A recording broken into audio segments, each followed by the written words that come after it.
है। मैं भी एक 11 साल के पुत्र की माता हूँ। तो आजकल सोसाइटी में जो ये गेम का चला हुआ है कि बच्चे फोन के प्रति ज्यादा लगाव दिखाते हैं, और क्या कहते हैं, गेम के लिए बड़े आसक्त रहते हैं कि भाई मेरे को गेम खेलना है। और आप आस पड़ोस में और यहाँ तक कि स्कूल में भी बच्चे आपस में फोन की ही बातें करते हैं। तो इसको लेके हम काफी समझाते भी हैं उनको, पर उनको लगता है कि हमारी माता जी इस चीज के लिए बोल रही है, बाकी सोसाइटी में तो ये सब जनरल चीजें हैं। तो मेरा बेटा बोलता है, मम्मा इससे क्या होता है? तो कोई बात नहीं, हम थोड़ा सा देर खेल लेंगे तो क्या हो जाएगा, या मुझे अच्छा लगता है ये चीज। तो ये प्रश्न है आचार्य जी कि ये बड़ा फैल रही है ये चीज, और हम चाहते हैं कि हमारे बच्चे इससे बचे कहीं ना कहीं। इसके लिए आप हमारे प्रश्नों का उत्तर दीजिए। जी, और बाकी जो हम लोग जुड़े हुए हैं, क्या हम सभी के परिवार में बच्चे हैं और सबके साथ समस्या है, या कुछ ऐसे भी बच्चे हैं जो अपना अनुभव शेयर करना चाहिए, जिन्होंने अपने बच्चों को मोबाइल से दूर रखा हुआ है? कोई ऐसे हैं जो जिन्होंने कई वर्षों से बच्चों को मोबाइल से, टीवी से दूर रखा हुआ हो, और उनका कोई अनुभव हो कि इस तरीके से हमने रखा है? कोई स्थान ऐसा हो सकता है जहां आसपास टीवी मोबाइल हो ही नहीं, जैसे कोई गांव ऐसा हो सकता है। हालांकि गांवों तक भी पहुंच ही गया है, फिर भी कुछ ऐसे स्थान हो सकते हैं। उन स्थानों को छोड़कर वो तो एक मजबूरी है। अगर आसपास किसी के पास नहीं है, टीवी नहीं है और मोबाइल नहीं है, तो बच्चा कैसे देखेगा? जी, कोई ऐसा अनुभव अगर हो, जो बात है उससे बिल्कुल संबंधित बात ही करेंगे।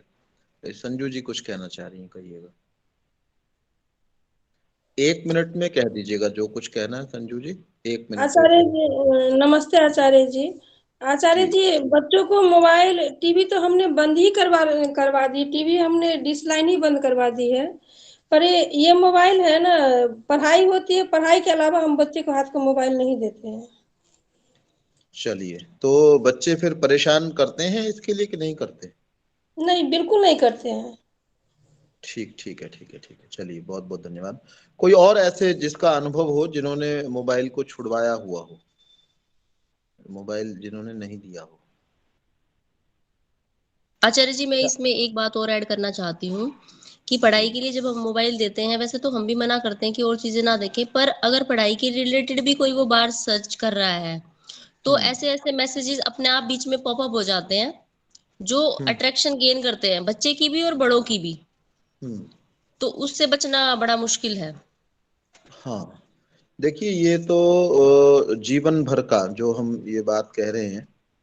अ, जी, कुछ मैसेज किसी का आया है, कोई बात नहीं। तो जो हम ये बात कह रहे हैं कि बच्चे जो है ना, वो बाहर से कुछ मैसेजेस आते हैं उसको देखने लग जाते हैं। आप देखिए, हमको कुछ चीजों से हम सभी को वितृष्णा है। जैसे कोई दृश्य, जैसे मान लीजिए हिंसा के कोई दृश्य, हम में से कुछ लोग बिल्कुल नहीं देखना चाहते होंगे। हम में से कुछ लोग ऐसे होंगे जो हिंसा का कोई दृश्य नहीं देखना चाहते होंगे, या हम में से कुछ ऐसे होंगे जो डरावनी चीजों को नहीं देखना चाहते होंगे बिल्कुल भी। कई लोग उसमें जबकि दूसरे कुछ लोगों को हिंसा के दृश्यों में बड़ा आनंद आ रहा है। ऐसा नहीं है कि दुनिया के कोई भी व्यक्ति हिंसा के किसी दृश्य को नहीं देखना चाह रहा। हम में से कुछ लोग ऐसे, ज्यादातर ऐसे हैं जो हिंसा को नहीं चाहते हैं। हम में से कुछ ऐसे भी होते हैं जो हिंसा को स्वयं भी करते हैं, न केवल दृश्यों को देखते हैं, अपितु उनको स्वयं भी करते हैं, और स्वयं करने में भी उनको आनंद आता है ना। करते हुए कोई हिंसा कर रहा हो तो भी उनको मजा लगता है। कईयों में ऐसा है, जैसे एक फेमिनिज्म नाम से एक चीज चलती है, तो उसको जितना मैं उसको समझ पाया, महिलावाद। तो एक महिला केवल महिला होने के कारण दूसरी महिला का साथ देती है, उसको मेरे ख्याल में फेमिनिज्म कहते हैं। वो महिला गलत हो या ठीक हो, उसके बावजूद ऐसा किया जाता है। तो ऐसे ही कुछ लोग ऐसे हो सकते हैं जो महिला के द्वारा पुरुष की पिटाई में मजा लेते हो। कुछ महिलाएं ऐसी हो सकती है, पुरुष भी हो सकते हैं, या कुछ पुरुष ऐसे हो सकते हैं जो कोई पुरुष किसी महिला को मारता हो तो इसमें वो बड़ी बहादुरी मान करके चलते हैं। तो ये क्या है, लेकिन सब लोग ऐसा आनंद नहीं लेते। पुरुष महिला को मारे और बाकी पुरुष आनंद लें, ऐसे सारी दुनिया के पुरुष ऐसे नहीं। ऐसे महिला पुरुष को मारे और बाकी सारी महिलाएं आनंद लें, ऐसा नहीं है। ये क्यों हो रहा है? हमने जैसा जैसा आदत अपने आप को डाली हुई है, हमने मान लीजिए एक व्यक्ति जो है वो बिल्कुल भी वो नहीं करता है, कोई हिंसा का कोई दृश्य नहीं देखना चाहता, उससे वो देख ही नहीं पाता है, वो रोने लगता है, वो परेशान हो जाता है, मतलब वो उसको देख ही नहीं पाता। एक दिन आप उसको बहुत थोड़ा सा हिंसा का दृश्य दिखाइए, धीरे धीरे करके उसको उसकी आदत पड़ जाएगी, और एक दिन उसको भी ट्रेंड करके आप हिंसा के दृश्यों को न केवल दिखाने वाला बना सकते हैं, अपितु हिंसा करने वाला भी बना सकते हैं। ये हमारी ट्रेनिंग पे निर्भर करता है। मैं अगर हमारे को बचपन में माँ बाप ने कोई चीज से बहुत रोका है और हमको बड़े होकर के समझ में भी आ गई है, तो हम हो सकता है जीवन भर उसकी तरफ जाते हुए, जैसे कुछ लोगों को बीड़ी से बहुत नफरत हो सकती है ना, शायद हम में से सभी को हो। तो वो नफरत क्यों हुई है? वो अचानक नहीं हुई है, वो कोई किताब पढ़ करके कि बीड़ी की ये हानियां होती हैं ये पढ़ करके नहीं हुई है। हम में से बहुतों को नहीं ये याद होता कि बीड़ी की क्या क्या हानि है, सिगरेट की क्या क्या हानि है, शराब की क्या क्या हानि है, लेकिन उनको नफरत है। क्यों? क्योंकि उनकी बचपन से आदत वैसी डाल दी गई है। तो बच्चों के टेस्ट को डेवलप करना पड़ता है। हर चीज में, मैं कई बार ये बात पहले भी यहाँ कह चुका हूँ, हर चीज में आनंद है, दुनिया की हर चीज में आनंद है। जो जिस चीज को हम ये समझते हैं ना कि ये चीज बिल्कुल टेस्टलेस है, उसमें भी रस होता है। जैसे मैंने बहुत वर्षों तक बिना नमक का भोजन खाया। अब जब मैं बिना नमक का भोजन खाता था, तो जहां जिस परिवार में जाना हुआ, और वहां अपने घर में तो किसी को हैरानी नहीं, रोज देख रहे हैं, लेकिन जिस परिवार में जाना हुआ, आमतौर पे क्या होता है, महिलाएं भोजन बनाती हैं, फिर करवा करके उनको जानने की इच्छा रहती है कि भाई भोजन ठीक बना या खराब बना। अब वो चार चार व्यक्ति साथ में है, तो मेरे बारे में तो ऐसे बात कर लिया करते थे, जितना मैंने सुना कि इनसे क्या पूछना, इनको क्या, इनको टेस्ट का क्या पता क्या चीज होती है, जिसने नमक नहीं डलवाया, मिर्च नहीं डलवाई, कुछ नहीं डलवाया। और मुझे इस बात की जानकारी थी कि मेरे को नमक के बिना कितना स्वाद आता है। तो ये बिना नमक की चीज में स्वाद आने लगा। आमतौर पे आप किसी को कहें जी बिना नमक की चीज में कोई स्वाद होता है क्या? अगर हम सब लोग नमक और मिर्च खाने वाले बैठे हैं, लगभग ऐसे ही है, मैं भी आज के समय में खा रहा हूं, तो हम ये आशा नहीं कर सकते किसी को बिना नमक की चीज में टेस्ट आता होगा, लेकिन बिना नमक की चीज टेस्टी होती है, क्योंकि मैं बहुत वर्ष बिना खाए उसको देख चुका हूं। ऐसे ही गणित एक विषय है, ऐसे ही संस्कृत व्याकरण को बड़ा टेस्टलेस चीज माना जाता है, लेकिन बहुतों ने अपनी जिंदगी पूरी उसके अंदर खपाई है। अगर वो इतनी टेस्टलेस होती, तो अगर संस्कृत की व्याकरण जो है इतनी टेस्टलेस होती, तो लोग जीवन उसमें क्यों खपा देते, पूरा जीवन संस्कृत व्याकरण पढ़ाते हुए बिता देते? इसका मतलब उसके अंदर उनको रस आता है। तो मेरा ये कहने का अभिप्राय, जो बात मैंने कही है, बिना नमक की चीज, संस्कृत व्याकरण या गणित, ये कहने का अभिप्राय ये है कि दुनिया की हर चीज में टेस्ट है। आपको उस टेस्ट को डेवलप करना पड़ेगा, व्यक्ति के अंदर, बच्चे के अंदर उस टेस्ट को आपने डेवलप करना है, उसको विकसित करना है। आप दुनिया में बहुत सारी चीजों में बहुत सारा आनंद है ना, लेकिन वो डे वन पर आनंद नहीं आता है। वो आप पहले दिन उसके अंदर आनंद बच्चे को नहीं दे सकते हैं। दौड़ लगाना है, फुटबॉल खेलना है, इन सब चीजों के अंदर आनंद है। लेकिन जिस बच्चे को पबजी की आदत पड़ गई, अब उसको पबजी में ही आनंद आता है, दूसरी चीज में आनंद नहीं आता। तो किसी की कोई आदत है, उसको धीरे धीरे छुड़ाना पड़ेगा। और दूसरी चीजों के अंदर बहुत बड़ा आनंद पड़ा हुआ है, जो दुनिया की बिल्कुल टेस्टलेस चीजें हैं। आप कोई भी ऐसी चीज देखिए, उसमें भी दुनिया के बहुत सारे लोग आनंद लेने वाले हैं। अब स्वाध्याय करना जो है, लोगों को ऐसा लगता है यार ये तो बड़ा मुश्किल काम है, ये तो हो नहीं सकता, ये कैसे करते हैं लोग, घंटों घंटों कैसे हो जाएगा, कह तो दिया उसने, कह दिया। लेकिन उसके अंदर आनंद लेने वाले बहुत सारे लोग हैं, लाखों की संख्या में लोग हैं, जो पुस्तकों को पढ़ करके, उनको पुस्तकों के अलावा कुछ सूझता ही नहीं है। तो हमको बच्चे के अंदर उसके टेस्ट को डेवलप करना है, वो डेवलप हम कर सकते हैं। मैंने कल भी इस बात की चर्चा की थी।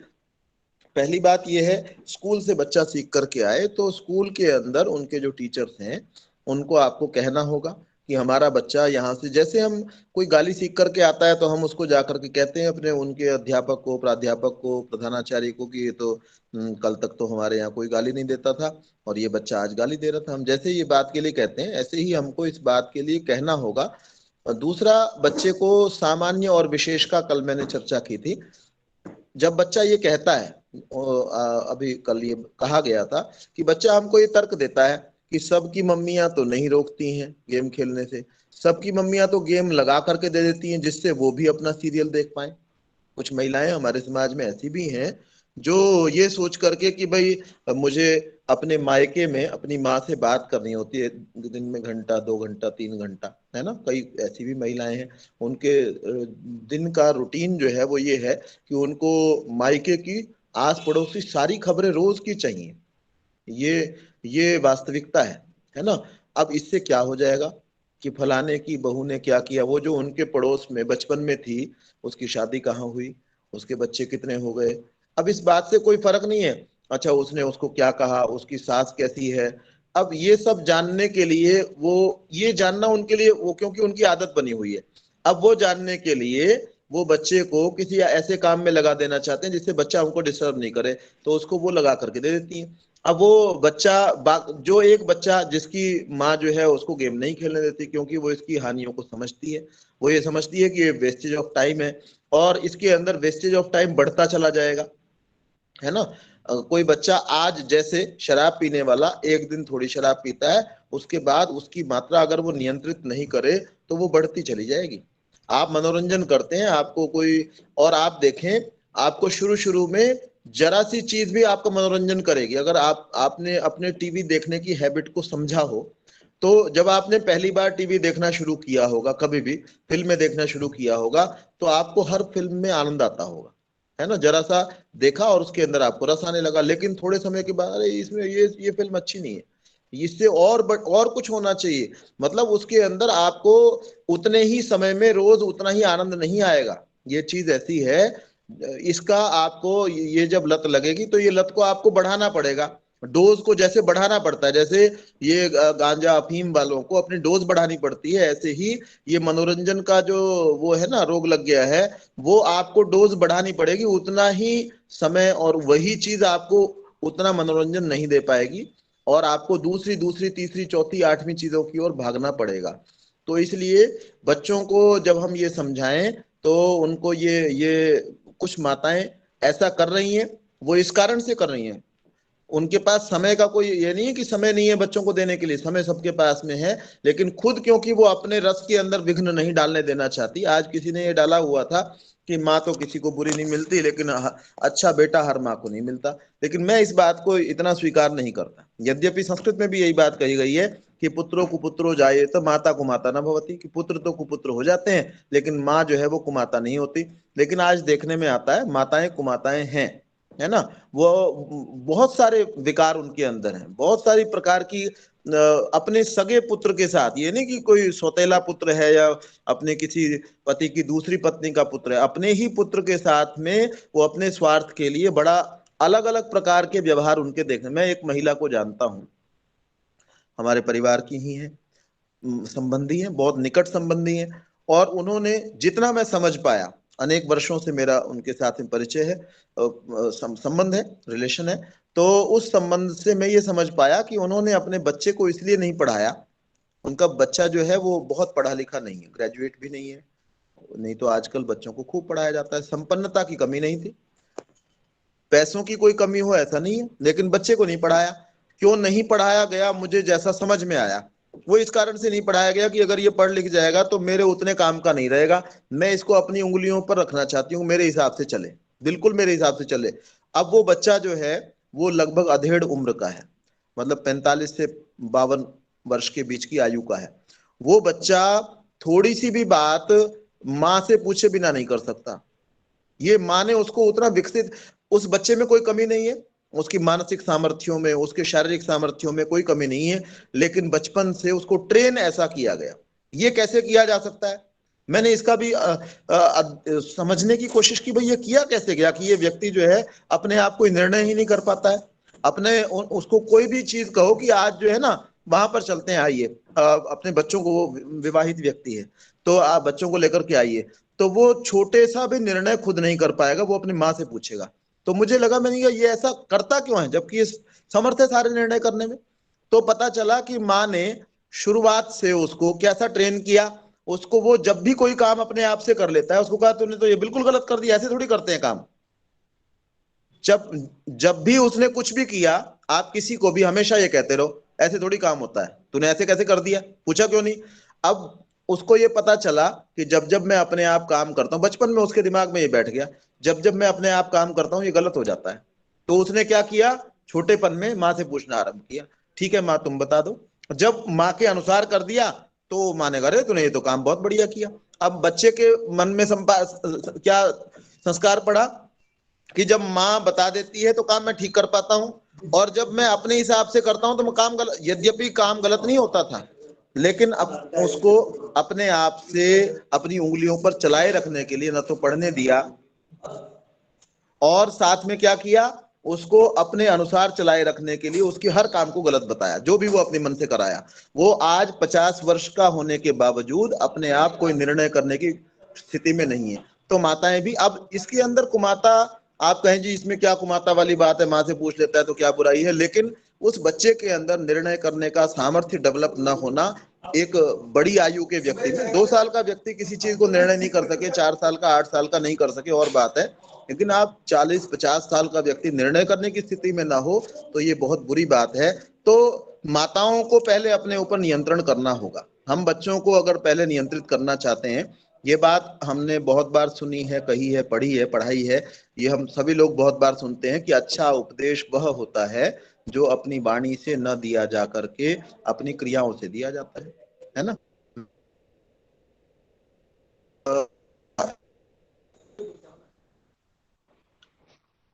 मेरा अपना भी उदाहरण था, कोई और उदाहरण मुझे अभी ध्यान आ गया। तो एक बच्चा जो है, बीच में स्वदेशी के एक प्रचारक हैं, तो स्वदेशी एक के अलग अलग प्रकार के संगठन अपने देश में बने हुए हैं, तो उसमें एक प्रचारक हैं। उन प्रचारक ने अपने वो रोज लिखते हैं, दूसरे चौथे दिन कुछ ना कुछ वो लिखते हैं, अपना अनुभव जो है वो साझा करते हैं, वो यात्रा में रहते हैं। तो उन्होंने एक दिन अनुभव साझा किया कि एक दिन मैं ट्रेन के अंदर बैठा हुआ था, ट्रेन में वो अक्सर रहते हैं, तो ट्रेन के अंदर सामने एक छोटा सा बच्चा, 6-8 साल का बच्चा, 6 का हो सकता है, 10 का हो सकता है, आयु मुझे ठीक से नहीं ध्यान, तो वो जो है वो पुस्तक पढ़ रहा था। तो इनको देख करके, मतलब जीवन हो गया ट्रेनों में, 6 साल का, 8 साल का, 10 साल का बच्चा जो है वो किताबें पढ़ रहा हो, तो ये उनके लिए बड़ी हैरान करने वाली बात थी।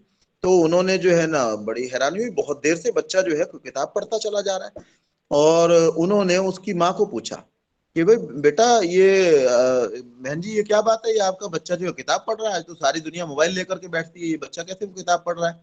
तो कह लगे जी हम लोग भी पुस्तक पढ़ते हैं। तो आप देखिए, जो हमारे घर के अंदर हो रहा होता है वो बच्चा उसको अनायास ही कैप्चर कर लेता है। ऐसे उदाहरण और भी मेरे पास में, मेरा अपना उदाहरण मेरे पास में है। जब आप जिस काम को करते हैं बच्चा वही काम करता है, उसको वो कॉपी करता है। अगर हमारे घर में नहीं हो रहा है, बाहर, मैं ये नहीं कह रहा कि आप बच्चा कल को बाहर भी जाएगा, बाहर, मैंने आपको अभी सामान्य और विशेष की बात रह गई, हमको बच्चे को इस तरीके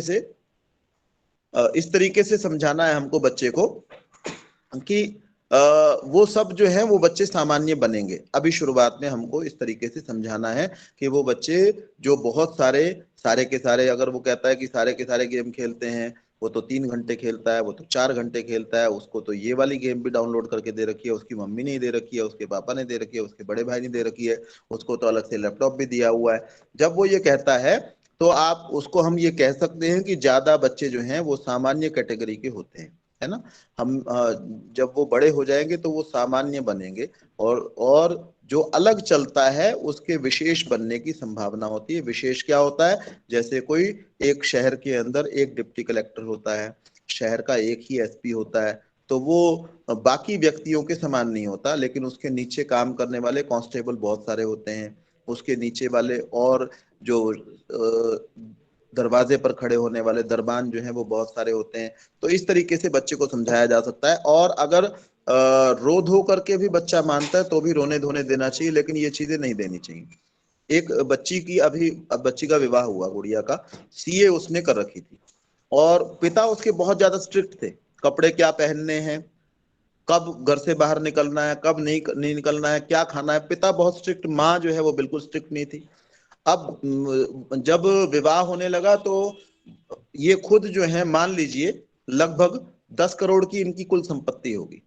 जिस गुड़िया का विवाह हुआ तो उसकी, उनके परिवार की, पिता की संपत्ति कह लें, परिवार की संपत्ति कह लें 10 करोड़ की, और जिस परिवार में विवाह हुआ उनकी संपत्ति 1 अरब से 10 अरब के बीच में होगी, तो लगभग 10 गुना का अंतर। आमतौर पे संबंध ऐसे परिवारों में नहीं होते। और वो परिवार इनके पास उस बच्चे को लेने के लिए आया कि ये बच्चा हमको दे दो अपना, ये गुड़िया जो है ये हमको दे दो। बातचीत की, लड़के और लड़की की बातचीत हुई। बातचीत के बाद में उनका विवाह, उन्होंने बड़ी हैरानी व्यक्त की, भाई आप लोगों का स्तर और है, आर्थिक स्तर आज के समय में ज्यादा से ज्यादा जो मैच किया जाता है वो आर्थिक स्तर को मैच किया जाता है। तो आर्थिक स्तर आपका बिल्कुल अलग है, हमारा बिल्कुल अलग है। उनको को हम उन्होंने कहा हमको कुछ भी नहीं चाहिए। तो इन्होंने सोचा कि कहीं कुछ गड़बड़ होगी। बहुत दूर के ये पानी गुड़िया जो है पानीपत की रहने वाली, और वो जो परिवार, जो लड़का था और उसका परिवार था वो मैसूर कर्नाटक कर्नाटक का कहीं दूर का रहने वाला। तो इनको बड़ी परेशानी थी कि भाई कैसे पता चलेगा कहीं कोई हमारे साथ कुछ गलत तो नहीं हो रहा है। तो उन्होंने कहा आप हमारे साथ मिलो जुलो, 10 बार मिलो, आप अता पता कर लो, लेकिन ये बच्चा आपने हमको ही देना है। अब उस बच्चे का विवाह हो गया, उसका अब संतान भी हो गई, उस गुड़िया की आगे बच्चा भी उसके पास में साल का होगा, छोटा ही बच्चा है। आज तक भी वो उसके प्रशंसक हैं, उस बच्चे के जो कम संपन्न परिवार से गया हुआ है। और वो बच्चा, वो जो लड़की जो सीए है, वो इस बात को कहती है कि अगर मेरे पिता स्ट्रिक्ट ना होते तो वो मेरे प्रशंसक ना होते। मेरे अंदर जो गुण आए हैं, आज हमको ऐसा लगता है कि हमारा बच्चे को जब हम मारते हैं, मेरी मेरी मदर जो है उन्होंने भी मुझे मारा हुआ है, और मुझे ध्यान है उस आयु तक मारा है जब तक मुझे ध्यान है ना। बहुत छोटेपन में 2-4 साल की बात ध्यान नहीं होती, 10 साल में 15 साल में मारा होगा तो वो ध्यान है, तो मुझे ध्यान है। लेकिन मुझे तो इस समय तो बिल्कुल नहीं बुरा लगता। उस समय हो सकता है बहुत बुरा लगा ही होगा कि हमको मारा क्यों जाता है, मारने का क्या मतलब है, ऐसे थोड़ी मारना चाहिए, माँ है तो मार देंगी क्या। लेकिन तो अगर अभी आप बच्चे को रुलाएंगे भी सही, तो आप ये मत सोचिए कि बच्चा सारा दिन आपको गलत ही समझेगा। जिस जिस दिन उसको समझ में आ जाएगी, जैसे मैं आपको कह रहा हूं, वो बच्चा, उसके पिता बहुत ज्यादा स्ट्रिक्ट हैं, जो सीए लड़की मैं बता रहा हूं, उसके पिता आज भी बहुत स्ट्रिक्ट हैं। आज उसका विवाह हो चुका है, लेकिन उस और वो पिता जो हैं वो लगभग बेड पे हैं इस समय, बहुत ज्यादा समर्थ नहीं है, ना दौड़ सकते ना भाग सकते, ना काम भी उनका लगभग छूटा हुआ है। पहले काम अच्छा किया, लेकिन इस समय काम करने, कोरोना के कारण, कोरोना उनको हुआ, कार्य करने में समर्थ नहीं है। लेकिन आज भी उनके पास, अगर वो उस गुड़िया की या उसकी छोटी बहन की इतनी हिम्मत नहीं है कि पिता कुछ कह दें और उसके वो खिलाफ कर लें, है ना, इतने बड़े बच्चे होने के बावजूद भी। तो हमको ऐसा लगता है बच्चे के साथ में स्ट्रिक्ट व्यवहार करेंगे तो ये बच्चा हमारे से दूर हो जाएगा, ऐसा नहीं है, वो आपके पास होगा। आज आपको लग रहा है कि भाई ये हमारे से बड़ा हमसे नफरत कर रहा है, कोई बात नहीं, उसको नफरत करने दो। आपको, हम लोग सारे के सारे जो है ना अपने आप को ये कहते हैं हम परमेश्वर की संतान है, तो हमको वेद की बात माननी है। हम ये सोचें कि मैंने, परमेश्वर मुझे क्या आदेश देता है, बच्चे को, अपने बच्चे को अच्छा बनाने का आदेश देता है या अपने बच्चे को खराब बनाने का आदेश देता है। उसको गेम खिलाऊंगी तो भगवान को अच्छा लगेगा या बुरा लगेगा। तो जब हम परमेश्वर की, ईश्वर की कर्मफल व्यवस्था पर विश्वास करते हैं तो हम अच्छा कर्म कर रहे हैं। बच्चे को गेम खेलने से बचा करके, बच्चे को टीवी में ज्यादा देर लगने से बचा करके, बच्चे को बिना बात के मनोरंजन से बचा करके जब हम अच्छा काम कर रहे हैं तो उसका परिणाम अच्छा ही होने वाला है। बच्चा नफरत नहीं करेगा, ये भी आप मान करके चलें। जब वो बड़ा बच्चा हो जाएगा, आपको ऐसे बीसियों उदाहरण मिल जाएंगे। और अगर आपने उसको बिगाड़ दिया, कुछ माताएं बिगाड़ भी देती हैं, तो एक ऐसी भी एक कहानी बनी हुई है कि एक बच्चा जो है वो चोरी करके लेकर के आता था, आपने शायद सुनी भी हो। वो रबड़ चोरी करके आया, किसी की पेंसिल चोरी करके आया, माँ ने कहा बेटे बहुत अच्छा किया तूने, तो है ना, एक कहानी है, हो सकता है वास्तविकता भी हो, और ऐसी माताएं संभव है। मैं ये नहीं कह रहा माताएं ऐसी ही होती है, परंतु ऐसी माताएं संभव है। तो चोरी करके ले आया, बहुत अच्छा किया। फिर कल को वो और बड़ी चोरी करके ले आया, और बड़े होकर के वो चोर ही बन गया, चोर बन गया। और उसके बाद में इतनी बड़ी चोरी उसने की कि उसको कहा गया कि भाई तेरे को तो फांसी ही देनी पड़ेगी, तू तो मानता नहीं है, तेरे को फांसी मिलेगी अब। तो फांसी देने से पहले पूछा भाई तेरे को, तेरी कोई अंतिम इच्छा है तो बता दे। कह लगे मुझे अपनी माँ से मिलना है। तो क्या, अच्छा माँ से मिलना है, माँ से मिलवा देंगे। माँ आई तो उसने एक चाकू अपने पास रखा हुआ था और चाकू से उसने माँ की नाक को काट दिया। कह लगे तूने अपनी माँ से मिलना था या नाक काटने के लिए बुलाई थी, इसकी नाक क्यों काट दी तूने। कह लगे नाक इसलिए काट दी कि जिस दिन मैंने पहली चोरी की थी, अगर उस दिन इसने मेरे को थप्पड़ मार दिया होता तो शायद मैं आज फांसी पर नहीं चढ़ रहा होता। तो हम इस बात को समझें कि बच्चे के साथ में जो हमारा कठोर व्यवहार है, उससे अगर बच्चा बुरा मानता भी है 100 बार माने, अगर बच्चा बुरा मानता भी है 100 बार माने। 5 से 15 साल तक के बच्चे को आपको कठोरता पूर्वक ही उसके साथ में चलना है। वो अगर रोता भी है ना, और अगर उसको ये पता चल गया कि मेरे रोने धोने से भी मोबाइल नहीं मिलने वाला, मैं सारा दिन रोता रहूं तो भी नहीं मिलेगा, और रोने के कारण से मोबाइल तो मिलेगा ही नहीं, भोजन और छूट जाएगा, मेरा खाना भी नहीं बनाएगी माँ, जिस दिन ज्यादा रोऊंगा तो खाना भी नहीं मिलता मेरे को, तो उसके बाद उसका मोबाइल तो कभी मांगेगा नहीं, और वो रोना भी छोड़ देगा। रोने का भी दंड दिया जा सकता है, बच्चा रोए भाई, रोया क्यों? ऐसी भी माताएं पहले थी जो रोने, भाई रो किस लिए रहा है, चुप हो जा, तो चुप भी वो डांट करके ही करा दिया करती थी। जब बच्चे को पता चल जाएगा कि मेरी माँ तो ऐसी ही है, मेरी माँ नहीं दिया करती है और मुझे रहना माँ के साथ ही है, अभी बच्चा इतना बड़ा नहीं हो गया कि आपको छोड़ करके वो चला जाएगा, तो समाज का वातावरण ऐसा ही है, उसको हम नहीं बदल सकते हैं। उसको बदलने के लिए, उसके लिए हमको अपने आप को, खुद को, बच्चे को प्रसन्न दिखना होगा। बच्चे को खेलने में लगाइए, बच्चे को फुटबॉल के अंदर, क्रिकेट के अंदर या कबड्डी कुश्ती के अंदर, गांव है जैसी भी और वो है जिसमें दौड़ भाग होती है, जिसमें पसीना आता है, जिसके कारण से बच्चा प्रसन्न रहेगा। बच्चा अगर चिड़चिड़ा है तो जितना ज्यादा मोबाइल कोई देखता होगा उतना ज्यादा उसके चिड़चिड़े होने की संभावना है। सारा समय अगर देखेगा, जितना ज्यादा कोई मनोरंजन करता होगा, हम सोचते तो ये है कि इससे हमारा मन बहल जाएगा, मन बहलता नहीं है, मन को बहलने की आदत पड़ जाती है कि ऐसी ऐसी चीज मिलेगी तो मेरा मन खुश होगा। अरे जो किसान सारा दिन खेत में काम करता है, जो मजदूर ईंटें उठाता है, क्या वो दुखी होता है? क्या वो रो रहा होता है उस समय? क्या वो शाम को माथा पकड़ करके बैठा होता है? उनकी अपेक्षा हमारे बच्चे ज्यादा सुसाइड करते हैं। हमारे बच्चों को सारा दिन जो है ना वो ईंटें नहीं ढोनी है, हमारे बच्चों को खेती नहीं करनी है, कस्सी नहीं चलानी है, हमारे बच्चों को हल नहीं चलाना है, हमारे बच्चों को रात को उठ करके पानी नहीं देना। उनकी अपेक्षा अगर आप मानसिक रोगों को देखें तो वो हमारे शहर के अंदर, हमारे आसपास के अंदर, हम किसी को बताते नहीं, हमारे परिवारों के अंदर होते हैं ऐसे मनोरोगी, लेकिन हम किसी को बताते थोड़ी हैं। और कई बार हमको खुद को मनोरोग होता है, वो भी हम किसी को नहीं बताते, बस चलते रहते हैं, दवाई खाते रहेंगे। तो अगर हम बच्चे को मनोरोगी बनाना चाहते हैं, ये मनोरोगी बनने का प्रकार है। अरे आपका मन खुश तो हर अवस्था में रहना चाहिए। आप कोई भी काम करो, आप क्या लेखन में आनंद नहीं है? हर काम के अंदर आनंद है। आपको मनोरंजन के लिए अलग से चीज ही क्यों चाहिए? इसका मतलब आपका मन बिगड़ा हुआ है। तो वो बिगड़ैल मन को, अपने बच्चे के मन को बिगाड़ देना। एक एक कहावत मैंने सुनी हुई है कि बाँ बनना कमा सकते, दिल बनना नहीं कमा सकता। कि आदमी की बाँ टूट जाए तो ठीक है, लेकिन मन नहीं टूटा हुआ होना चाहिए, है ना? कई कई व्यक्तियों की हाथ पैर सब सलामत होते हैं और कहते हैं जी मेरा तो मन नहीं करता, मेरे से तो उठा नहीं जाता। जो मनोरोगी होते हैं आप उनको जाकर के देखें। मनोरोगी का मतलब ये नहीं है कि जो पागल होगा, जो सड़क पर जो है ना, वो उसको अपने कपड़ों का पता नहीं, किसी चीज का पता नहीं, कहीं भी बैठ जाए उठ जाए। मनोरोगी जो है हमारे घरों के अंदर भी जो बहुत ज्यादा आलस कर रहा है ना, जो बहुत ज्यादा एक्टिव है, ये सब मनोरोग के जो है वो लक्षण होते हैं। तो हमको अपने बच्चे को अगर मनोरोगी नहीं बनाना है तो उसके लिए जो जो चीजें उपयुक्त हैं उन उन चीजों को ही उसको देना चाहिए। और वो जैसा वो कह रही है कि उनका बच्चा डिमांड भी नहीं करता है, संजू जी का बच्चा, अगर घर का ऐसा माहौल होगा तो वो निश्चित रूप से बच्चे जो हैं वो हमारे से ऐसी चीजों की डिमांड भी नहीं करेंगे जो गलत हैं। और एक उसका श्लोक है, मैं कल परसों भी शायद यहाँ कह रहा था या कहीं और इस पर बात हो रही थी, तो यत् तदग्रे विषम इव परिणामे मृतोपम। हमको ऐसे श्लोकों को याद भी कर लेना चाहिए कि अच्छा सुख कौन सा होता है, अच्छा सुख कौन सा है। ये उदाहरण स्वामी दयानंद ने भी दिया हुआ है। अच्छा सुख वो होता है जो शुरुआत में तो विष के समान लगता है ना? एक 3 बच्चे हमारे आसपास, बच्चे के जो हमारे बच्चे के मित्र हैं, वो मोबाइल खेल रहे हैं, है ना, वो क्रिकेट खेल रहे हैं, और हमारा बच्चा जो है वो पढ़ाई कर रहा है और उसको बड़ा कष्ट हो रहा है याद करने में। इंग्लिश याद कर रहा है, फ्रेंच याद कर रहा है, कोई चीज याद कर रहा है जो उसको अच्छी भी नहीं लगती लेकिन पढ़ रहा है। तो शुरुआत में तो उसको बुरा लगेगा, विष के समान लगती है वो पढ़ाई जो है, जहर के समान, लेकिन परिणाम में वो अमृत के समान होती है। मेरे साथ में एक लड़का 10वीं क्लास में पढ़ता था, उसका नाम राजरूप था। तो वो राजरूप जो है, जिस कॉलेज में मैं पढ़ा रहा हूँ, जब वो पढ़ता था और मैं भी पढ़ता था, मैं क्लास में बैठता था, तो वो अपने आप को बड़ा एक हीरोपना जैसे दिखाते हैं बच्चे, उस तरीके का बच्चा था। और वो कद में लंबा था।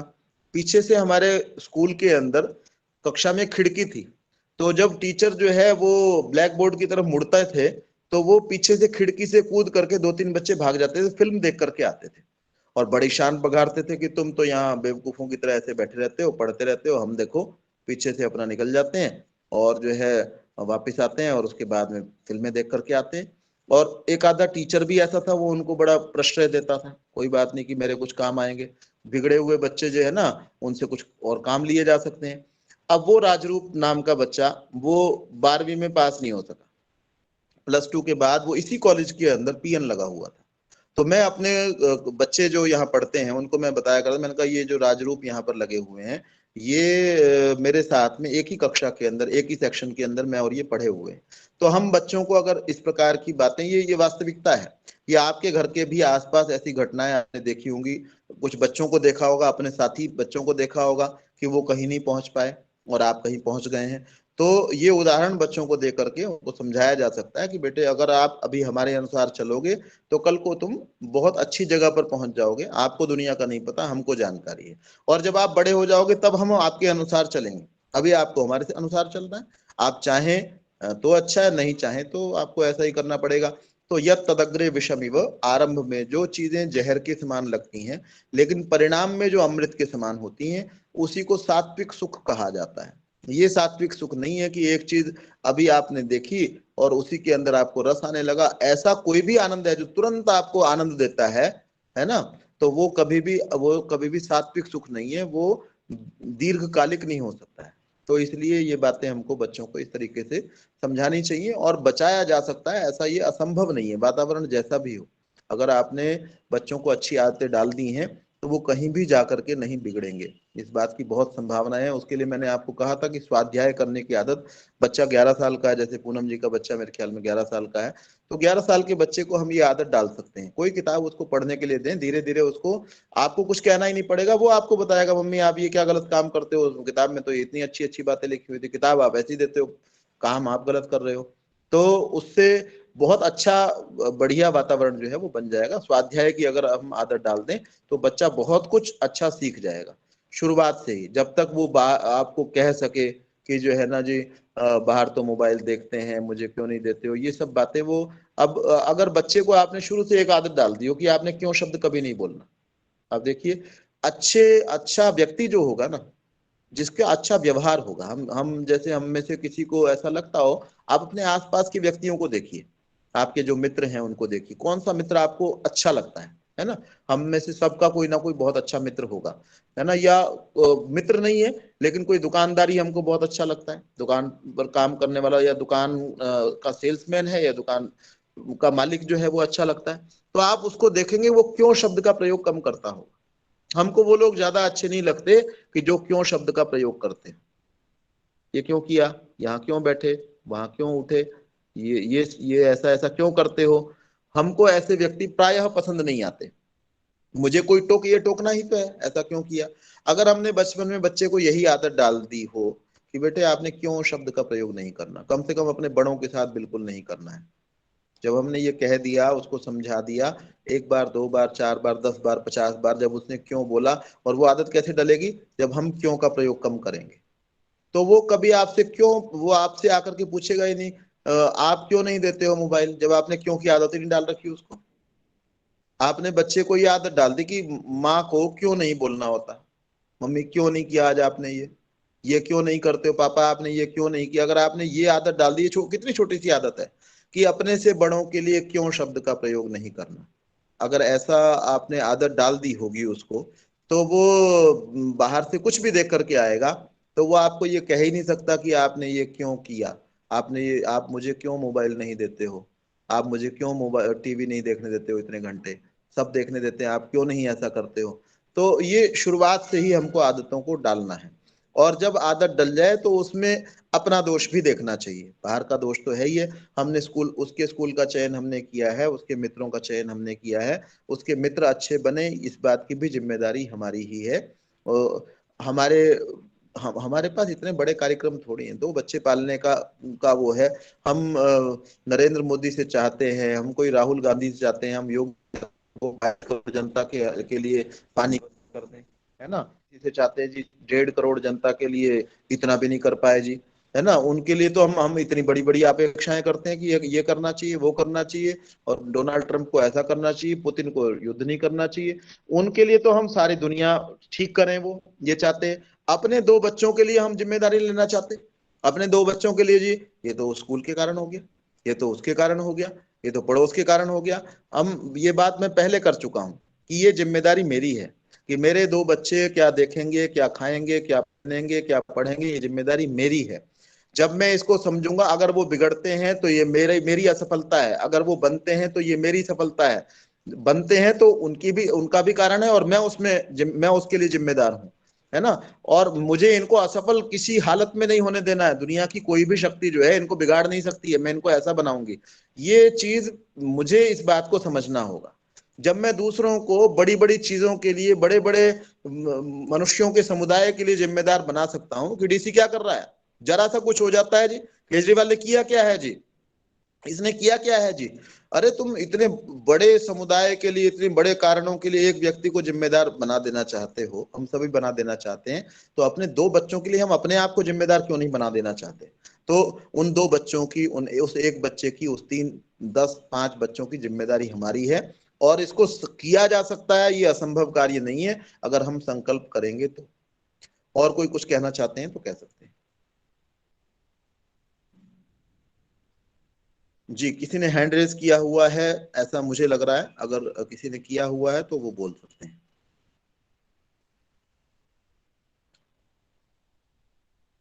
कोई भी कुछ कहना चाहते हैं तो कह सकते हैं। जी जी रेखा आचार्य जी, जी। ओम। बोलिएगा इंद्रपाल जी, कहिए। जी आचार्य जी, आज का जो आपका ये गंतव्य रहा, बहुत ही अच्छा रहा। ये सामूहिक बच्चों के लिए बहुत हित कर रहा। मैं बस इतना ही बोलना चाहता हूँ कि बहुत अच्छा जो आप बताए हैं, बहुत ही अच्छा रहा। बहुत जी जी, बहुत बहुत आगे धन्यवाद। आने वाली पीढ़ियों के लिए ये इसको बहन जी, इसको ऑडियो को रिकॉर्डिंग करके ग्रुप में डालिएगा जरूर।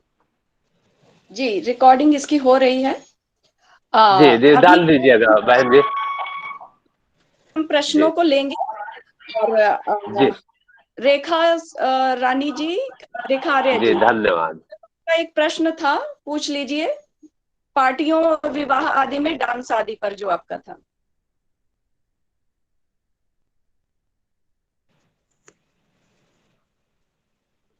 जी आचार्य जी, यही क्वेश्चन था मेरा, जो रश्मि जी ने बोला। रेखा जी फिर बोल लीजिए। जी कल आचार्य बोल। जी, यही क्वेश्चन था। शादी विवाह पार्टी में जो है बच्चे आजकल डांस के लिए परेशान रहते हैं कि हमें डांस करना है, तो उन्हें कैसे रोका जाए, विशेषकर लड़कियां। हाँ, रोका जाए कि उनको कहो सारी दुनिया भर के लोग डांस नहीं कर रहे हैं, डांस करके ही सारे सुख प्राप्त नहीं होते हैं, और इसके अंदर दोष हैं वो आप बड़े हो गए तो आपको पता चल जाएगा, है ना। शरीर के अंगों का प्रदर्शन। अब आप देखें कि ये मनुष्यता के विकास के अंदर, मनुष्यता का विकास क्या हो सकता है, मनुष्य प्रसन्न रहे। अब वो प्रसन्नता, एक तो ये है कि हम लोगों को ये छोटे बच्चे को नहीं समझाया जा सकता, 8 साल के 10 साल के बच्चे को, उसको इस बात का पता ही नहीं कि ये अंग कोई देखेगा या नहीं देखेगा, इससे क्या फर्क पड़ेगा, उसको इस चीज का पता नहीं होता। हालांकि आजकल बच्चों को ये भी बहुत जल्दी, क्योंकि बहुत सारी चीजें वो देखते रहते हैं, उनको इस सब चीजों का वो हो रहा है। लेकिन और बहुत बड़ों को भी नहीं पता। बहुत सारे बड़े लोग जो है इस बात को वो ये सोचते हैं भाई इसमें क्या बुराई है ना। तो बहुत, इसीलिए तो ये इंडस्ट्री इतनी फल फूल रही है, क्योंकि इसको हम में से बहुत सारे लोग बिल्कुल गलती से बहुत अच्छा समझते हैं कि ये तो बहुत बढ़िया है जी, ये तो कला है जी, और भी जो कुछ है। तो इसमें समझने की बात जो है ना जी, मनुष्य को सुख चाहिए, है ना। और सुख प्राप्ति के लिए वो नाच रहा है कि नाच करके मैं खुश हो जाऊंगा, लेकिन सुख के साथ में दुख मिला हुआ ना हो, है ना। सुख जो है, मुझे सुख तो मिले, खाना मुझे सुखी करता है, लेकिन खाने के साथ में रोग भी हो जाते हैं। तो मैं वो चीज खाता हूं जिससे साथ में रोग ना हो, है ना। दो प्रकार के खाने हो सकते हैं, भोजन दो प्रकार का हो सकता है। एक खाऊं, टेस्टी हो और साथ में मुझे रोगी कर दे। एक खाऊं, टेस्टी हो और मुझे रोगी ना करे। दो प्रकार के भोजन हो सकते हैं ना। तो ऐसे ही सुख दो प्रकार का हो सकता है। सुख को प्राप्त करूं, साथ में उससे समाज में कोई विकृति, कोई कोई परेशानी पैदा ना हो, कोई कष्ट में न पड़ जाए। एक सुख प्राप्त करूं, बाकी दुनिया भाड़ में जाए। अगर कोई परेशान होता है मेरे को देख करके, कोई गलत व्यवहार कुछ होता है, मेरे साथ गलत व्यवहार नहीं होता, किसी और लड़की के साथ गलत व्यवहार होता है तो हो जाए, कोई फर्क नहीं पड़ता है उससे। तो हमको सुख तो प्राप्त करना है, सुख की ही तलाश में है। मनुष्य का जन्म ही सुख को प्राप्त करने के लिए हुआ है, आनंद को उपलब्ध करने के लिए हुआ है। लेकिन वो आनंद जो है, उस आनंद से किसी को हानि नहीं हो, ऐसा आनंद हमको प्राप्त करना चाहिए। तो आनंद जो है वो, ये बात मैं पहले अभी यही बात बहुत देर से करता रहा कि हम जो स्वाध्याय करते हैं, हम जो भी अच्छे अच्छे भी काम हैं जिनको कोई दुनिया का व्यक्ति बुरा नहीं कहता, स्वाध्याय करने का कोई विरोधी नहीं है। आप देखें दुनिया के अंदर नृत्य करने के विरोधी तो हो सकते हैं, नृत्य के समय कौन से कपड़े पहने कौन से नहीं पहने इनके विरोधी हो सकते हैं, नृत्य करते हुए लड़का लड़की आपस में मिलकर के डांस करें कि नहीं करें इसके विरोधी हो सकते हैं, लेकिन स्वाध्याय करने के विरोधी कोई है क्या? कोई कहे जी ये स्वाध्याय तो बहुत बुरी चीज होती है। तो क्यों ना हम ऐसा काम कर लें, सुख तो प्राप्त करें, और ऐसा सुख क्यों ना प्राप्त कर लें जिससे किसी को भी कोई कष्ट ना हो, है ना। अब आप नाचते हैं, कोई व्यक्ति नाचता है, अब नाचते हुए कुछ लोग अलग अलग ड्रेसेस पहनते हैं, है ना। अब उन ड्रेसेस को देख करके किसी और के अंदर बड़ी प्रतिस्पर्धा उत्पन्न होती है कि ये कल जब पार्टी में नाचने के लिए आई थी उसके और जो भयंकर दुष्परिणाम है वो तो अलग अलग चीजें हैं। कल जब ये नाचने के लिए आई थी तो इसकी ड्रेस वो वाली थी, आज जब ये नाचने के लिए, आज फिर शादी में गए, हमारे ही परिचित का की पुत्री भी गई और हमारी पुत्री भी गई, है ना। कल जब नाचने के लिए आई थी तब इसकी ड्रेस ये वाली थी, आज जब थी तब इसकी ड्रेस ये थी, उसके बाद में 15 दिन बाद अब ड्रेस कुछ और थी। अब आपने उस नाचने का कार्य करने वाली जो लड़की है, मैं उसको वो नहीं कह रहा कि भाई उसको सब लोग, हर नाचने वाली लड़की गलत ही होगी या उसकी दुर्भावना ही होगी, ये मैं नहीं कह रहा हूं, बिल्कुल भी नहीं कह रहा हूं, लेकिन अब उसको देख करके एक अनावश्यक सी प्रतिस्पर्धा चल पड़ी है ना। मैंने अभी, मुझे तो इस बात की जानकारी नहीं थी, फेसबुक पे लड़कियां कई फोटो डालती हैं, मुझे लगा भाई अपना चेहरा ही दिखाती होंगी, ऐसा करके चेहरा कैसे दिखता है वैसा करके, मुझे किसी ने कहा भाई ये नए ड्रेस दिखाती हैं अपनी, मुझे इस बात की जानकारी नहीं थी कि ये नए ड्रेस आ जाते हैं तो इस कारण से फोटो खिंचवाते हैं जिससे ये पता चले कि हमारे पास ये ड्रेस और है। अच्छा, मुझे लगा भाई चेहरे का ही होगा, भाई फोटो तो आदमी का चेहरा ही देखते हैं, अब कपड़ा तो पहनेगा ही, कोई ना कुछ तो पहनेगा ही। तो अब आपने किस प्रकार की एक प्रतिस्पर्धा उत्पन्न कर दी बिना बिना मतलब की। अब उस प्रतिस्पर्धा के लिए वो बच्चा कहेगा जी मेरी माँ, अब मैं नाचूंगी तो सही, पहले तो नाचूंगी, है ना, उसके जो भयंकर दुष्परिणाम है वो तो अलग है, ये थोड़ा सा दुष्परिणाम, अब मैं नाचूंगी, अब नाचने लगी, चलो तू नाच ले, अब नाच ले, अब आपके पास पैसे हो ना हो, उसके पास उस दिन भी 6,000 की ड्रेस थी, उस दिन फिर अगली बार आई थी तो 7,000 की नई ड्रेस थी, फिर नया फैशन आ गया था, उसने फिर दोबारा 5,000 की ड्रेस ली थी। अब आप कितनी ड्रेसेस, मतलब मनुष्य जो है वो इस काम में लगा रहेगा क्या जब पांच, और वो ड्रेस कितनी बार पहनी जाती है? एक सामान्य आदमी अपनी एक ड्रेस को 20 बार पहनता है, लेकिन ये जो बहुत संपन्न प्रकार के लोग हैं, ये जो नृत्यांगनाएं, बड़ी प्रसिद्ध नृत्यांगनाएं हैं, ये शायद इनके पास में कपड़े जो हैं वो 10-10 हजार कपड़े होते हैं, हजारों कपड़े, मतलब एक व्यक्ति के पास हजारों कपड़े, उसकी जिंदगी कितनी है जी, है ना। 20 साल तक तो उसके पास बहुत पैसे नहीं होंगे, 60-70 साल के बाद वो उन कपड़ों को नहीं पहन सकती है ना। 50 साल तक ज्यादा से ज्यादा नाचती रहेगी, एक नाचने का कार्य करने वाली वो जो है वो 50 साल तक ज्यादा ज्यादा कपड़े पहन लेगी। अब वो 30 साल के अंदर अगर उसने 10,000 कपड़े खरीद लिए हैं तो एक कपड़े को कितनी बार पहन सकती है? मतलब कितने मजदूर सारा दिन जो है अपनी आंखें फोड़ फोड़ करके और उसके लिए कपड़े बनाने में लगे रहेंगे।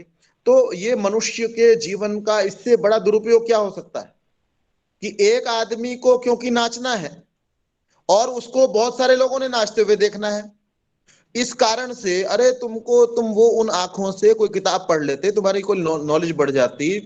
कितनी सारी जानकारियां न होने के कारण से लोकतंत्र जो विफल हो रहा है, कोई ये इसको विफल करने में कोई राजनेता ही कारण थोड़ी है, बेऔर कारण नहीं है क्या? हमको पता ही नहीं हमारे यहाँ पे टैक्स कलेक्शन कितना है, क्या मेरा दिमाग ये जानकारी के लिए नहीं लगना चाहिए कि मेरे यहाँ से टैक्स कलेक्शन कितना हुआ है, कितना जीएसटी का कलेक्शन हुआ है, उसमें से कितना खर्चा कहां पर किया गया है, वो सामान, इतनी सड़क बनी है, इतनी सड़क बनाने में सरकार ने इतने पैसे लगाए, इतने लगने चाहिए कि नहीं लगने चाहिए, मेरा दिमाग कहां लगा हुआ है? मेरी आंख चाहती है कि नई ड्रेस पहनी हुई लड़की को देखता रहूं मैं। अब ये मनुष्य के, एक तो उस लड़की को की ड्रेस बनाने में हजारों मजदूर लगे हुए हैं, बेचारों को खाने को रोटी नहीं मिलती है, और उसके बाद में उस ड्रेस को पहन करके मनुष्य, मेरा दिमाग जो है वो क्या कह रहा है, मेरा मन, मेरा मनोरंजन की भावना जो अंदर मैंने बना ली है वो कह रही है कि मेरे को ये लड़की देखनी है अभी नाचते हुए, इस ड्रेस में देखनी है ना। Beauty in white, beauty in black, beauty in red, और वो ब्यूटी व्हाइट रेड दुनिया में लाखों लड़कियां हैं, जिनके रंग भी सफेद हैं, जिनके जो बड़ी सुंदर भी हैं। अब मेरे को उन लाखों लड़कियों को, लाखों में से 100 लड़कियां मान लीजिए मुझे पसंद है, उनको मेरे को हर कलर के अंदर, हर प्रकार की ड्रेस के अंदर देखना है। ये मेरे दिमाग का या मेरी जो ये मनुष्य योनि है, जो मुझे मनुष्य का जन्म मिला है, क्या ये मेरे मनुष्य होने का या मेरी आंखों का ये सदुपयोग है?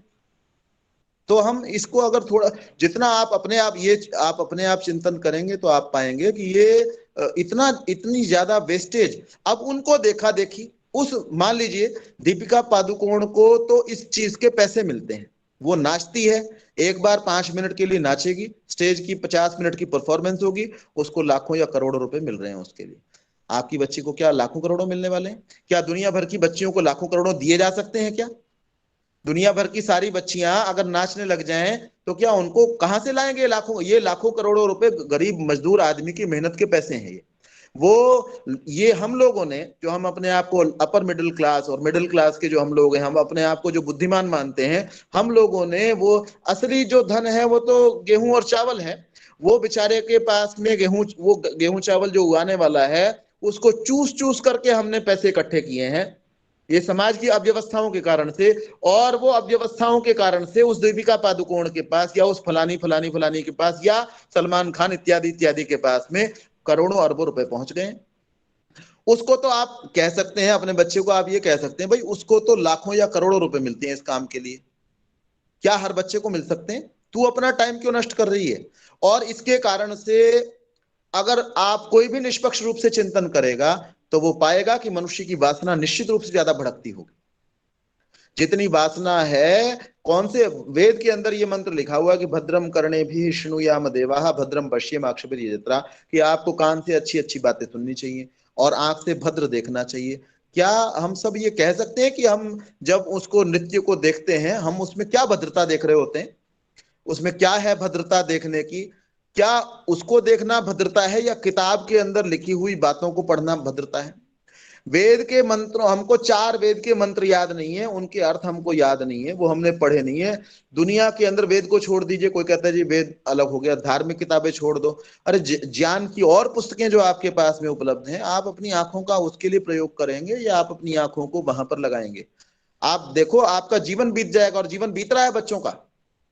हम सबका जीवन जो है, कितने कितने घंटे आप जो है ना, अगर आपने सौंदर्य ही देखना आरंभ कर दिया नृत्य के अंदर, अगर कोई लड़की बहुत हमको भद्दी लगती है ना, हमको बिल्कुल सुंदर नहीं लग रही है, वो वृद्धा हो चुकी है, उसकी झुर्रियां हैं, क्या उसका नाच कोई देखता है क्या?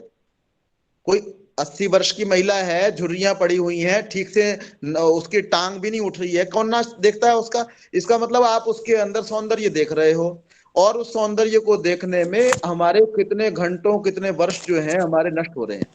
तो इसलिए हम जितना जितना हम विचार करेंगे, पंकज जी म्यूट कीजिएगा अभी, तो जितना जितना हम विचार करेंगे, हमको ये पता चल जाएगा कि ये जो चीजें हैं ये समाज के लिए हित करने वाली नहीं है। सुख जो है हमको प्राप्त करना चाहिए, हर व्यक्ति को सुख को प्राप्त करना चाहिए, लेकिन सुख ऐसा प्राप्त करना चाहिए जिसके कारण समाज में विकृतियां उत्पन्न न हो। आप जितना जितना विचार करेंगे इन सब चीजों से, अगर विकार उत्पन्न न होते तो हमारे ऋषि जो है हमको इसी तरफ लगा करके जाते। वो ये नहीं कहते आंख बंद करके बैठो। आप देखो क्या लिखा हुआ है कि ऋषयो दीर्घ संध्यत्वा दीर्घमायुरो आपनुयु, ऋषियों ने लंबी आयु कैसे प्राप्त कर ली? माइकल जैक्सन नाचने वाला था, लंबी आयु नहीं मिली उसको। बहुत सारी व्यवस्थाएं कर रखी थी उसने कि भाई मैं ऐसा ऐसा, उसका सारा भोजन रोज, पहले कई लोग मिलकर के टेस्ट किया करते थे, बहुत सारे डॉक्टरों की टीम उसके लिए तैयार रहती थी, उसके बाद में भी उसको जो है लंबी आयु प्राप्त नहीं हुई। ऋषि क्या कह रहे हैं कि ऋषयो दीर्घ संध्यत्वा दीर्घमायुरवाप्नुयुः, ऋषियों को दीर्घ आयु जो है वो दीर्घ संध्या करने से प्राप्त हुई। संध्या करना, सम्यक ध्यान करना, ठीक से ध्यान करना, आंखें बंद करके बैठना। और हम कहते हैं कि हमको सुख प्राप्त करना है तो हम उसको आंख खोल करके और ब्यूटी इन रेड देखेंगे, और उससे जो है ना मुझे सुख प्राप्त हो जाएगा।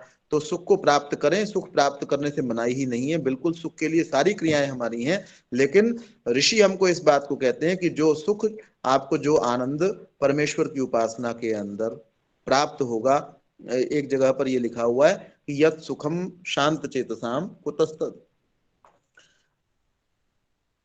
16 यच्च काम सुखम लोके यच्च दिव्यम महत् सुखम, कि दुनिया के अंदर वासना के पूर्ण होने से जो सुख प्राप्त होता है, है ना। मेरी मनचाही लड़की मुझे मिल गई, है ना। एक लड़की को उसका मनचाहा पुरुष मिला।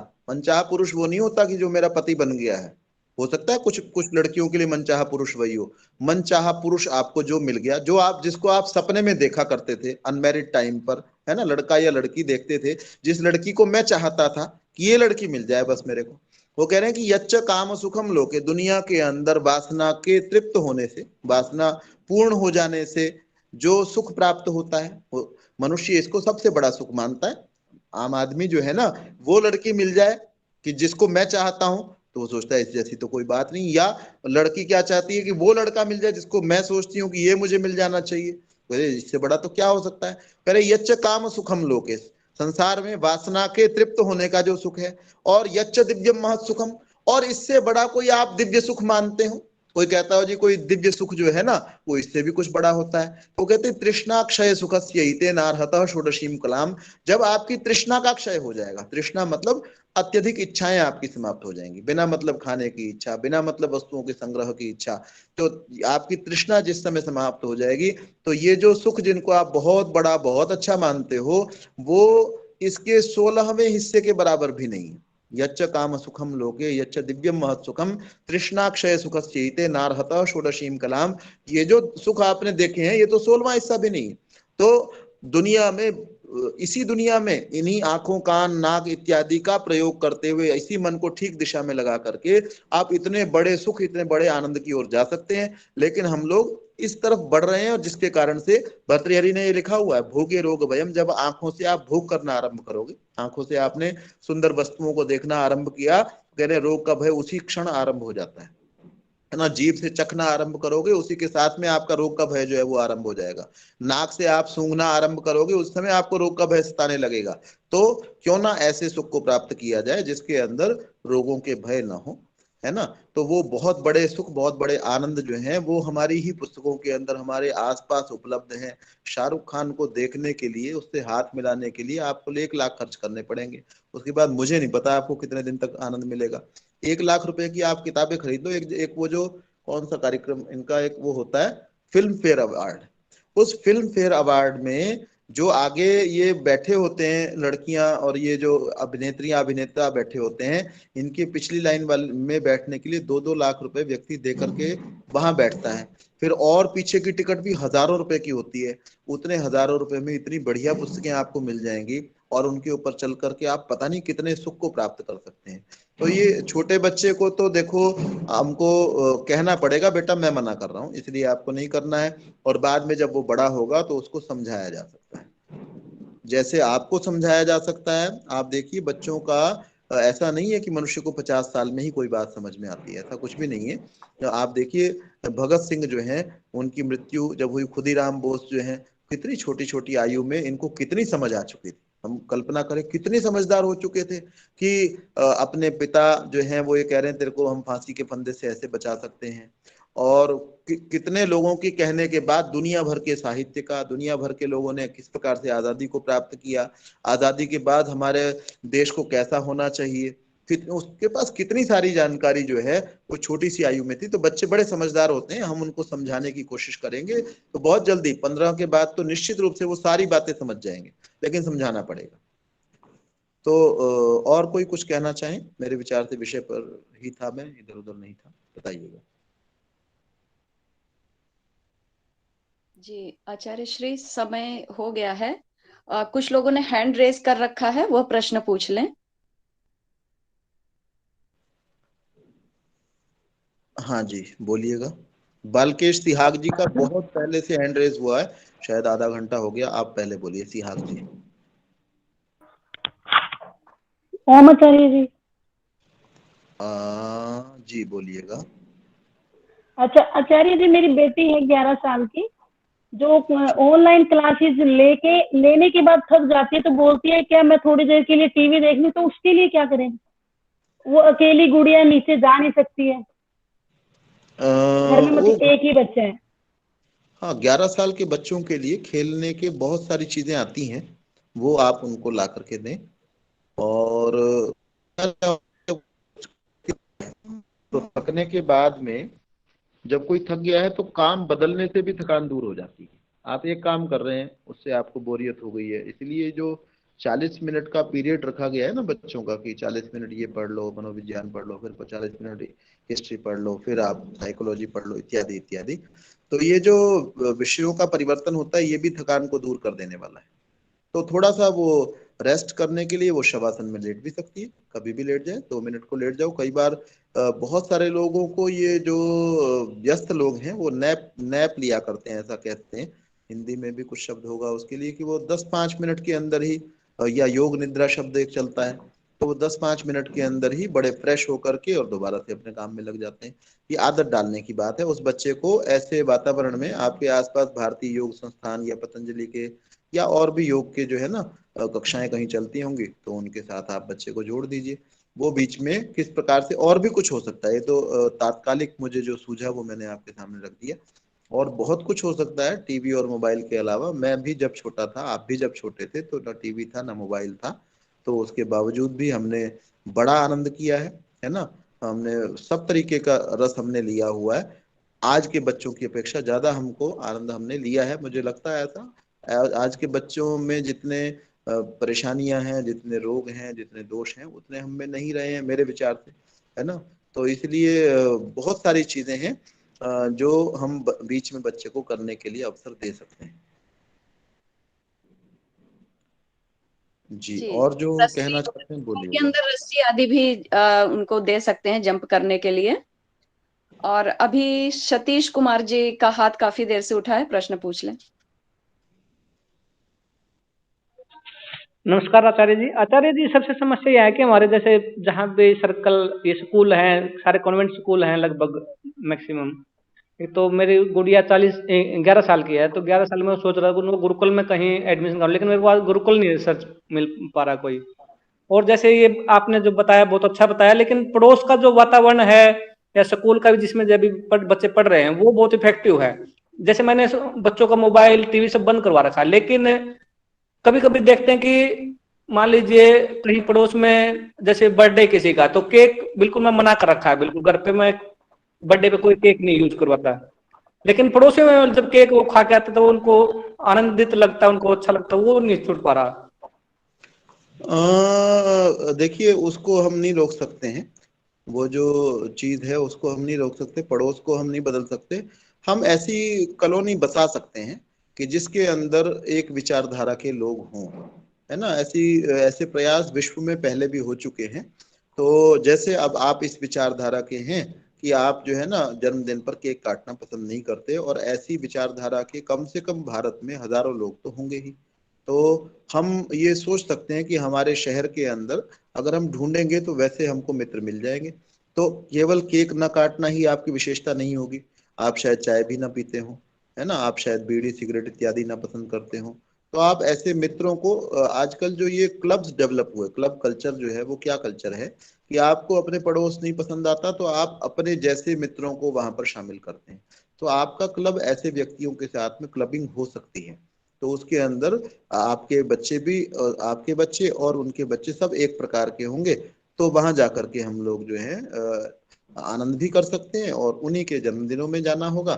थोड़ा सा कष्ट जरूर है, अब ये बिल्कुल आपके पड़ोस वाला है, तो वहां आपको जाना होगा। अगर आप बच्चे को कहीं और जाने के अवसर दे देंगे, जहां पर बिना उसको, बिना इसके आनंद आ जाएगा बिना केक के, तो वो केक को ही सब कुछ नहीं समझेगा। और आचार्य जी, गुरुकुल के लिए कैसे सर्च करेंगे कि गुरुकुल को नियर अबाउट? कासगंज अच्छा गुरुकुल है, मैंने अभी पहले भी निर्मला नीलम जी को भी बताया था। तो कासगंज अच्छा गुरुकुल है, शिवगंज अच्छा गुरुकुल है जितना मैं जानता हूँ। तो शिवगंज जो है वो राजस्थान में पड़ता है, कासगंज हापुड़ के पास में है, आगरा हापुड़ मथुरा के आसपास कासगंज है। तो वहाँ आप बच्चों को भेज सकते हैं, मेरे विचार से अच्छे गुरुकुल हैं। और लेकिन जरूरी नहीं है कि आपकी गुड़िया का वहाँ एडमिशन हो जाएगा, क्योंकि उनको सब बच्चों का ध्यान रखना होता है। मान लीजिए 50 बच्चे हैं और उनके किसी एक बच्चे की बुराई के कारण से बिगड़ जाने की आशा है, तो वो उस बच्चे को नहीं भी लेते। मैं ये नहीं कह रहा कि आपकी गुड़िया के अंदर कोई बुराई है, लेकिन जैसे हमारे पास स्वतंत्रता है किसी गुरुकुल को चुनने की, ऐसे वहाँ के प्रबंधन के पास भी स्वतंत्रता है कि कौन सा बच्चा हमारे पास आए, कौन सा ना आए। वो होनी भी चाहिए उनके पास में। तो आप वहाँ चले जाएं, और गुरुकुलों की खुद स्थापना हम लोग सब मिल करके सब काम कर सकते हैं। आवश्यकता जिस चीज की है, अगर बच्चियां ज्यादा होंगी गुरुकुल नए भी खोले जा सकते हैं, सब कुछ हो सकता है हम जब चाहेंगे तो। जब हमने चाहा है तो हमने गुरुकुल कांगड़ी बना लिया है, तो हमने चाहा तो हमने बहुत अच्छे अच्छे गुरुकुल बना लिए हैं, अब भी और बन सकते हैं, जैसा हम चाहें वैसे गुरुकुल बन सकते हैं। नहीं तो अभी हैं भी सही जहां आप भेज सकते हैं। आचार्य जी जब हम हरियाणा में भी कोई है? हरियाणा में ये हरियाणा से इतना प्रेम मत कीजिए, भारत से प्रेम कर लीजिए। तो एक तो आपने कासगंज बताया है और दूसरा कौन सा बताया था आपने? शिवगंज, शिवगंज जो है राजस्थान में जगह है। धन्यवाद आचार्य जी। जी जी जी।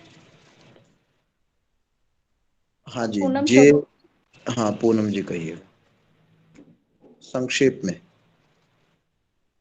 माफी चाहूंगा, मैं तो बहुत डिटेल में बोलता हूँ और आपसे कहता हूँ संक्षेप में बोलिए। जी पूनम जी कहिए। आचार्य जी, इसमें मेरा ऐसा सुझाव है, जैसे हम कोई लोग हैं जिनके बच्चे सेम एज ग्रुप के हैं, तो वो भी एक ग्रुप भी बना सकते हैं, जैसे अभी आपने बोला।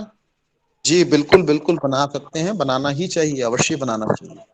जैसे हम एक विचारधारा के लोग हो गए, आपने जैसे बताया केक काटना मुझे भी पसंद नहीं अपने बच्चों के जन्मदिन पर, तो ठीक ऐसे बात। अगर हम कुछ लोग इकट्ठे हो जाएं तो कोई भी नई चीज होगी या हम अपने बच्चों के लिए कुछ भी नया हमें पता चलेगा तो हम शेयर भी कर सकते हैं उस चीज को। जी पूनम जी, मैं इस विषय पर थोड़ा बोलूंगी।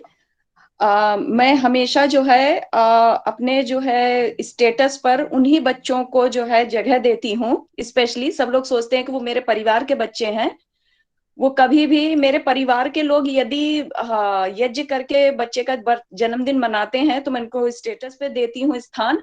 तो आप भी यह प्रचार प्रसार कीजिए और अपने बच्चों को बताइए कि आंटी के स्टेटस पे 100-150 लोग उनको देखेंगे। तो मैं उनके आपके बच्चों को जब हवन के द्वारा जो होगा उसके फोटोग्राफ्स भेजिए, और हम सभी लोग ऐसा करें कि जिनके भी बच्चे हवन करके अपना जन्मदिन मनाते हैं उनको जो है स्टेटस पर, फेसबुक पर, इंस्टा पर आप उनका प्रचार कीजिए। ये बहुत आसान तरीका है। बहुत लोग मैंने प्रेरित कर दिया है जो इस वजह से सिर्फ अपने बच्चों का हवन करके जन्मदिन मना रहे हैं कि मेरे स्टेटस पर उनको जगह मिलेगी। और उनके बच्चे, जिनके छोटे बच्चे 3 साल तक के, 4 साल तक के बच्चे जो मंत्र बोल करके वीडियो भेजते हैं, मैं उनको अपने स्टेटस पे डालती हूँ। वो कोई भी हो, उनको मैं जगह देती हूँ। तो इस टाइप की आप चीजें कीजिए, बच्चे प्रेरित होंगे। दीदी ये बहुत अच्छा इनिशिएटिव है आपका, क्योंकि बच्चे जो चीज अब दूसरों के स्टेटस पे देखते हैं कि उन्होंने ये डाला हुआ है, ये डाला हुआ है, तो बच्चा स्क्रॉल करता है, अपने आप ऑटोमेटिक करता है। तो उसको अगर अपने ग्रुप जैसे में ही डाल लोग मिलेंगे दीजिए। तो डेफिनेटली प्रेरित होगा वो। ये बहुत अच्छा इनिशिएटिव है आपका। और अभी ज्योति शौकीन जी का अगला प्रश्न। जी सबको नमस्ते। मेरा प्रश्न नहीं, मैं थोड़ा सा ये बताना चाहती हूँ कि जैसे मेरे बच्चे भी हैं तो मैं अपने बच्चों को कैसे समझाती हूँ जंक फूड को छोड़ने के लिए। तो मेरे बच्चे जंक फूड वगैरह नहीं डिमांड करते, तो मैंने उनको यही समझाया हुआ है कि तो काफी दिन पहले जैसे हमारा देश तो विदेशियों ने हमारे देश को शासन चलाया था, विदेशियों ने। तो मैं इन बच्चे को यही समझाती हूँ कि ये विदेशियों की चाल है बेटा, ये कि हमारे अपने देश के बच्चों को स्वस्थ ना रहने दें और उनका टाइम वेस्ट कर दें कि कार्टून्स में और इन सब चीजों में, कि हमारे देश के बच्चे अच्छे ना बन पाए, ताकि वो दोबारा से आके फिर हमारे देश को फिर कंट्रोल करें। तो क्या हम अपनी स्वतंत्रता को ये चाहते हैं कि हम दोबारा से खो दें? तो फिर बच्चे समझ जाते हैं। ज्योति जी, इस टाइप के जो भी जितने भी सदस्य हैं सभी से एक प्रार्थना है। जैसे ज्योति जी ने कहा है, जैसे संजीव जी ने अपना अनुभव बताया है, ये सभी लोग अपनी वॉइस रिकॉर्डिंग या लिख करके मुझे भेजें, या जो भी एडमिन है आचार्य जी को न तंग करेंगे, बस हमें भेजें, हम ग्रुप्स में डालेंगे, इनका हम प्रचार करेंगे। आप अपने सुझाव, हम सब आप सभी के सुझाव मैं आमंत्रित करती हूँ। जी आचार्य श्री। हाँ जी बहुत बढ़िया बताया इन्होंने। चलिए, और कोई कुछ तो नहीं कहना चाहते अभी? जी और बोलिएगा। आचार्य जी, जब मेरे बच्चे बोलते हैं कि जैसे टीवी देखना है तो मैं यही दिखाती हूँ, शिवाजी दिखाती हूँ, महाराणा प्रताप दिखाती हूँ, और लक्ष्मीबाई दिखाती हूँ, अहिल्याबाई दिखाती हूँ, तो बच्चे बड़े प्रेरित होते हैं। और मेरी बेटी तो ये बोलती है कि मम्मा बड़े होके मेरे को प्रधानमंत्री बनना है और सारे स्कूल बंद करके और मुझे सारे अपने देश में गुरुकुल ही खोलने हैं। चलिए ठीक, बहुत बढ़िया बहुत बढ़िया। इनके लिए बहुत बहुत तालियां, और बच्चे से मिलवाइएगा उस बच्चे से, है ना, जो कहता है कि मुझे सारे स्कूल बंद करने हैं। और बच्चे अगर ऐसा सोचेंगे तो हो भी जाएगा। जी लीड करने वाले बहुत थोड़े से ही लोग होते हैं और वो कर सकते हैं ऐसा, जी, थोड़े से बहुत व्यक्ति आपने ये आ गई नहीं, गुड़ी। ये तो आपने चलिए, किया ही है। इसकी फोटो जो है ज्योति जी, और जो आपका वक्तव्य आपके बच्चे मान गए हैं, तो इनका कुछ बोला हुआ जैसे ये बोल रही हैं, इनका वीडियो बना करके आप मुझे भेजिए, मैं इनका स्टेटस पे अपने अवश्य ही डालूंगी। जी जी किसी और ने भी हैंड रेज किया हुआ है, कुछ बोलना चाहते हैं क्या? जी PS करके हैं, बताइए। जी नमस्ते, नमस्ते आचार्य जी। जी नमस्ते जी, नमस्ते। हाँ, अब तक जो चर्चा हो रही है तो इसमें 16 संस्कारों में से कौन से संस्कार की चर्चा हो रही है? आप रोज आ रहे हैं क्या? हाँ जी। आप रोज आ रहे हैं क्या? नहीं, आज पहली बार आए हैं आचार्य जी। रोज आएंगे तो सब कुछ पता चल जाएगा, अब कभी कभार आएंगे तो फिर तो ऐसा ही रहेगा। ये अच्छा, दूसरा प्रश्न। कभी कभार आएंगे तो ये तो बात बनेगी नहीं, कक्षा के तरीके की चीज है तो। आचार्य जी, दूसरा प्रश्न है, हाँ जी, बताइएगा। षष्ठ रसों में से ये कौन सा रस है जो अभी सुन रहे हैं? दोबारा बोलिएगा। 6 रसों में से ये कौन सा रस है जो अभी हम सुन रहे हैं? वो जो 6 रस है ना जी, वो जीभ से हाँ जी। संबंधित है ना। वो जो 6 ओके। रस जो सुने पढ़े जाते हैं वो जीभ से हाँ जी। संबंधित है ना। ओके। कड़वा, तीखा, मीठा, खट्टा। तो जी जी। ये कान के सुनने का जो रस है, ये हाँ जी, हाँ उन जी। 6 रसों में इसकी गिनती नहीं आती। ये तो मन का रस हो सकता है, बुद्धि विलास हो सकता है। अगर ये बुद्धि को किसी के पसंद आ रहा है तो बुद्धि विलास कहा जाता है इसको, शास्त्रीय भाषा के अंदर। या किसी के जी मन को अच्छा लग रहा है कि चलो भाई फलाने की आवाज अच्छी लगती है, कुछ भी अगर इस तरीके का किसी को देखना किसी को अच्छा लगता है, तो ये जी मनोरंजन टाइप की चीज है, वो 6 रसों में नहीं आता जी। जी, धन्यवाद आचार्य जी। जी आपका शुभ नाम क्या है जी? PS जो है। आचार्य जी, हम लोग ग्रुप में अभी बैठे हैं, ये पूरी चर्चाएं सुन रहे हैं। तो मेरा नाम प्रदीप बेनीवाल है और ये साथी हमारे बिरबल जी हैं। जी तो कहाँ? और भी साथी साथ में बैठे हैं जो कक्षा साथ में, अभी आज हमें पहली बार लिंक मिला था तो पहली बार जुड़े हैं। अच्छा, मैं क्षमा चाहूंगा जी, लिंक आपके पास पहली बार पहुंचा। तो अभी चर्चा जो है ना ये कुछ संस्कार हो चुके हैं, और आगे अगर आप जुड़ना चाहेंगे तो कुछ संस्कार विशेष हैं जो मुख्य, जैसे ये युगवित संस्कार आएगा, आगे विवाह संस्कार आएगा, तो उनके अंदर आप जुड़े रहेंगे तो और अच्छा लगेगा। आज ठीक लगा आप लोगों को जी जुड़ जी, के? बहुत बढ़िया जी। ठीक ठीक है। तो मैं धन्यवाद क्षमा आचार्य चाहूंगा कि आपके पास लिंक अभी तक नहीं पहुंच पाया। तो यद्यपि हमको तो ऐसा लग रहा था हम लोगों को तो कि हम बहुत दूर तक इसको पहुंचा चुके हैं। तो चलिए, आप कहाँ से हैं प्रदीप जी? जी। ये असंध के पास गांव है जी, दुपेडी गांव। असंध के पास गांव है? हाँ जी, दुपेडी। अच्छा, पानीपत से 40 दुखेड़ी। दुपेडी दुपेडी सालवन दुखेड़ी। दुपेडी, ये अच्छा साथ में। ठीक ठीक है। तो पानीपत से तो 30 40 किलोमीटर होगा लगभग ना? हाँ जी, हाँ जी, 30-40 किलोमीटर। अच्छा ठीक ठीक है। तो वहाँ किसी संस्था से जुड़े हुए हैं आप? अभी आर्यन निर्मात्री से भी जुड़े हैं, कक्षाएं वगैरह भी हो चुकी हैं, और अभी आगे भी जो प्रक्रियाएं चल रही हैं, सत्र वगैरह चलते हैं, कक्षाएं होती हैं, उसमें भी भाग ले रहे हैं। जी जी जी, बहुत बढ़िया बहुत बढ़िया। जी अशोक आर्य जी जो हैं वो मुझसे परिचित हैं, और उनके भाई हैं छोटे, वो भी परिचित हैं। आप जानते हैं अशोक आर्य जी को? आचार्य अशोक पाल जी तो हैं एक, हाँ जिनकी। हाँ, आचार्य अशोक पाल जी पहले पानीपत में SDM वगैरह थे और अभी हाँ चंडीगढ़ हैं हाँ बात।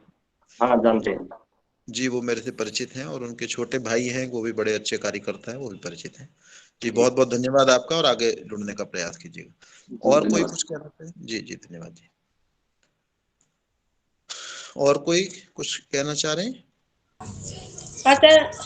आचार्य जी, मेरा जो बड़ा लड़का है ना, जी कहिए। अगर उसकी गलतियों पे मालूम, जैसे कि बहुत मुश्किलों से हमने उसका मोबाइल छुड़वाया। ऑनलाइन क्लासेस होती थी तो अब बच्चे मोबाइल लेके गेम तो नहीं खेलता था, पर कहानियां वो देखते रहता था। तो जैसे कि थप्पड़ लगाया ना, तो बोलता कि मैं घर से भाग जाऊंगा। तो मैं बोलती जा भाग जा घर से, तो वो सचमुच घर से निकल के भाग जाता था। और किसी भी ऐसे व्यक्ति को देखता है कि अगर ये गलत व्यक्ति है तो पता नहीं उसको कैसे पता चल जाता है, वो दूर से ही चिल्लाना चालू कर देता है। मैं कितनी भी समझाती हूँ कि बेटा ऐसे किसी पे नहीं बोलते हैं, तो नहीं मानता है। मैं ये समझ में नहीं आ रहा कि मतलब उसको कैसे समझा सकूं। देखिए कुछ चीजें तो जो है ना जी, ये मनोरोग के अंदर भी आती हैं। हम लोग मनोचिकित्सक के पास जाने से प्रायः घबराते हैं। जो भारतीय लोग हैं, तो विकसित देशों में जल्दी व्यक्ति मनोचिकित्सक के पास चला जाता है।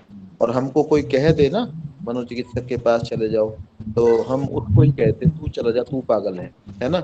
हम ऐसा सोचते हैं मुझे क्यों कहा जा रहा है ये। तो कुछ तो अगर ये असामान्य चीजें जो है ना जी, जैसे बहुत रोना, मैंने आपको कहा बहुत देर कोई रोता रहता है, रोना एक सामान्य बात है। लेकिन कोई घंटों रोता रहता है, बहुत उदास बैठे रहना, अकेले बैठे रहना, घर छोड़ करके चले जाना, ये सब जो है ना, माइग्रेन भी जो है वो भी मनोचिकित्सक के क्षेत्र की चीज है, अनिद्रा मनोचिकित्सक के क्षेत्र की चीज है।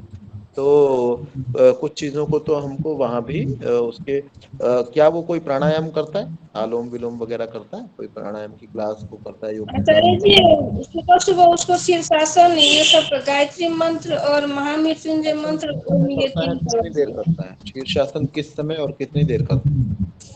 सुबह सुबह जब उसके पापा ड्यूटी चले जाते हैं तब मैं करवाती हूँ शीर्षासन, 1 मिनट ऐसे करके संजीव करता जी, है। आपकी आवाज। कितने बजे कितनी देर करता है? अगर उसके पापा घर में नहीं हो तो सुबह 7 बजे करवा देती हूँ, पर उसके पापा अगर ड्यूटी जाने की टाइम होती है तो हमें लंच भेजना पड़ता है, तो मैं उसे 9 बजे करवाती हूँ। 9 बजे समय नहीं है तो ये शीर्षासन का कितनी देर को करता है? कुल मिला के आधे घंटा सारे करता है। इतना मत कराइए, मैंने बहुत लंबा लंबा शीर्षासन का अभ्यास किया है, तो कृपया इतना लंबा मत कराइए, और सुबह जल्दी कराइए। हालांकि आवश्यक नहीं है कि उसकी हानि हो, सबके लिए नहीं है, लेकिन आमतौर पे बचना चाहिए इतना लंबा करने से। क्यों कराते हैं शीर्षासन इतना, आधे घंटे का, और 9 बजे कराते हैं? मैंने नहीं, 2 बजे दोपहर को किया। सिर्फ शीर्षासन आधे घंटा के लिए नहीं करता है। जैसे कि अच्छा, गायत्री मंत्र हुआ 11 बार, महामृत्युंजय मंत्र हुआ 5 बार, फिर ओम जपा, फिर शीर्षासन किया, फिर वृक्षासन किया, ये सारे मिला के आधा घंटा करता है। मैं क्षमा चाहूंगा, मैंने गलत समझा। चलिए, तो अच्छा है। और प्राणायाम क्या करता है वो? प्राणायाम ज्यादा नहीं कर पाता है, तो वही 10-11 बार भस्त्रिका और 10-11 बार कपालभाति, ये सब थोड़ा कम कम करता है। बाह्य कुंभक करता है क्या? हाँ, बाह्य प्राणायाम 2 से 3 बार करता है। तो हाँ, वो करवाइए जितना हो पाए, तो अच्छा है। जानता है बाह्य कुंभक ठीक करता है वो? हाँ, वो करता है। ठीक ठीक ठीक है, ठीक।